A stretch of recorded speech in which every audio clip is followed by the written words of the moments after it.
ایک مرتبہ حضرت معاذ بن جبل رسول اللہ صلی اللہ علیہ وسلم کے پیچھے سواری پر سوار تھے۔ آپ نے فرمایا، اے معاذ، میں نے عرض کیا حاضر ہوں یا رسول اللہ۔ آپ صلی اللہ علیہ وسلم نے دوبارہ فرمایا، اے معاذ، میں نے عرض کیا حاضر ہوں اے اللہ کے رسول۔ آپ صلی اللہ علیہ وسلم نے سے بارہ فرمایا، اے معاذ، میں نے عرض کیا حاضر ہوں اے اللہ کے رسول۔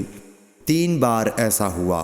اس کے بعد آپ صلی اللہ علیہ وسلم نے فرمایا کہ جو شخص سچے دل سے اس بات کی گواہی دے کہ اللہ کے سوا کوئی معبود نہیں ہے اور محمد صلی اللہ علیہ وسلم اللہ کے سچے رسول ہیں، اللہ تعالیٰ اس کو دوزخ کی آگ پر حرام کر دیتا ہے۔ میں نے کہا، یا رسول اللہ، کیا اس بات سے لوگوں کو باخبر نہ کر دوں تاکہ وہ خوش ہو جائیں؟